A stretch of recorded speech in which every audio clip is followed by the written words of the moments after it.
Merci de joindre votre bulletin régional. Une première infirmière de l'équipe volante doit se joindre au personnel en santé d'ici le 15 juillet.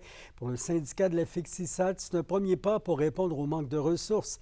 Sophie Mediavilla-Rivard. Les équipes volantes en santé étaient initialement attendues le 20 juin puis le 1er juillet en Abitibi-Témiscamingue pour prêter main forte au réseau, mais finalement, c'est autour du 15 juillet qu'une première infirmière arrivera, selon le président de la FIXISAT, Jean-Sébastien Blais. Elle restera dans la région pour 3 mois. C'est une bonne nouvelle. On sait que ça fait longtemps qu'on attend. Malheureusement, c'est une seule infirmière pour l'instant. Donc, on va espérer que ça va débloquer plus rapidement dans ce dossier-là parce qu'on sait l'ampleur des fermetures de services qu'il y a eu en région. C'est pas une seule infirmière qui va faire qu'on va tout réouvrir. D'autres sources pourraient suivre fin juillet ou au début du mois d'août. La FIXISAT demande une vingtaine d'infirmières pour éviter d'autres bris de service durant la période estivale. Le ministère de la Santé indique que pour tout le Québec, on compte présentement 28 embauches au sein de l'équipe volante. Ce chiffre est appelé à augmenter puisque plusieurs entrevues sont en cours. Les ressources seront ensuite déployées graduellement, indique le ministère. J'ai l'impression qu'on a voulu éteindre le feu. On a vu qu'il y avait plein de ruptures de service. On a annoncé ça en grande pompe, mais en réalité, c'est une solution qui va être à long terme. Le temps de justement recruter tous ces gens-là. C'est malheureux parce que concrètement, cet été, ça ne changera rien au service. Les gens de l'Abitibi-Témiscamingue auront toutes ces ruptures de service-là. Donc oui, je pense que le ministre aurait peut-être dû attendre, venir voir avec les syndicats, négocier, tenter de voir justement quelles étaient les différentes pistes d'atterrissage avant d'annoncer ça, puis finalement que ce soit une fausse promesse pour nos membres. Selon M. Blais, il faut se pencher sur d'autres solutions à long terme. Ça va prendre des infirmières qui s'installent ici, qui font partie intégrante de la région. Ça fait longtemps qu'on le demande. On en a besoin de 350 en Abitibi-Témiscamingue si on veut être en mesure d'offrir à 100 les services. Et on a besoin des gens, pas qui vont arriver au compte-gouttes, qui vont venir faire des 1 mois, 2 mois et repartir. Le gouvernement continue, en fait, de trouver d'autres solutions. Les équipes volantes auront un coût aussi. Cette équipe volante-là qui va venir à Amos, on va lui payer son logement, on va lui payer ses repas, on va lui payer son temps de transport, aller-retour. Tout ça a un coût. Si on est en mesure peut-être de mettre ces incitatifs-là pour attirer des gens chez nous et les garder, je pense que ça va être plus avantageux pour le long terme. De son côté, le ministre de la Santé, Christian Dubé, a fait une déclaration sur X mardi où il déplore les délais trop longs et affirme que son ministère met tout en œuvre pour accélérer le processus. Sophie Mediavilla-Rivard, RNC Nouvelles, à Rouyn-Noranda. Coup d'œil au judiciaire, le Rouyn-Norandien Maurice Nadeau aura droit à un nouveau procès. C'est ce qu'en a décidé la Cour d'appel après que l'individu ait contesté sa condamnation à 9 ans d'emprisonnement pour une dizaine d'infractions de nature sexuelle sur 2 victimes en 2020. La Cour d'appel remet en question une condition médicale de l'organe génital du prévenu, un fait qu'aurait refusé d'exploiter par son avocat en défense.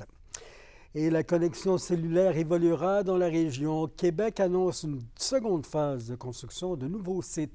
Félix Blaclière nous fait le portrait du réseau régional. On ne peut pas se permettre comme société que des citoyens n'aient pas accès à des liens essentiels que sont l'Internet et le cellulaire. L'Abitibi-Témiscamingue aura-t-elle accès un jour à un réseau cellulaire aussi performant que celui des grands centres?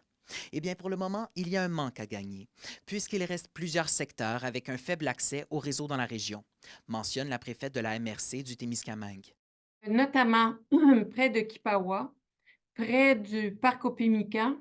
Je pense aussi à toute la route qui passe par la Verlechère-Anglier, secteur Anglier. Ce sont des zones très où il y a beaucoup de monde, où il y a beaucoup de circulation, très mal desservies. Le gouvernement du Québec travaille à connecter la région puisqu'elle fait partie de la deuxième phase du plan de déploiement du réseau dans la province, annoncé la semaine dernière. Le gouvernement a le devoir de s'assurer que l'ensemble des Québécois y ont accès, selon Mme Bolduc. C'est un service essentiel à tout point de vue. Je parlais tout à l'heure d'économie, de sécurité des personnes, de tourisme, mais au premier chef, notre population actuelle. On ne peut pas se baser uniquement sur la bonne volonté ou la bonne foi des entreprises. Ça doit être une obligation qui est imposée par le gouvernement. Au bénéfice de la population, faut-il le rappeler. Pour le président du GIRAT, il y a une nuance à apporter. Lui-même a fait partie de l'initiative Mobilaté qui a accompli des pas de géant sur la connectivité de la région, selon lui.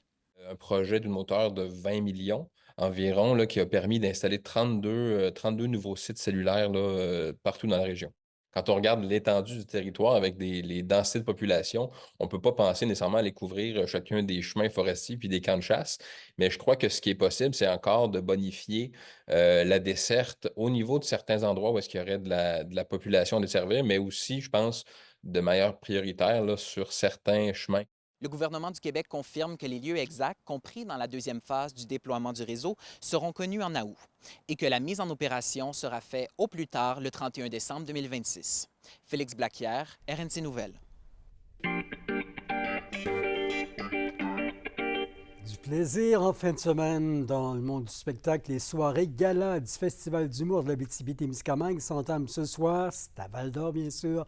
D'Éric Frenette, humoriste originaire de là-bas, sera le premier à passer sur les planches à 20h. Ensuite, il y a le concours de la relève et on termine la soirée avec Jean-Marc Parent qui revient sur scène après nous avoir fait un petit faux bond.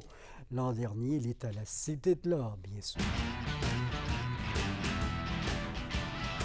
Et les réactions sont mitigées au lendemain du dévoilement par Québec du programme de développement d'infrastructures sportives de la province. Pour certains, la répartition des 6 millions aux 15 projets régionaux n'est pas équitable.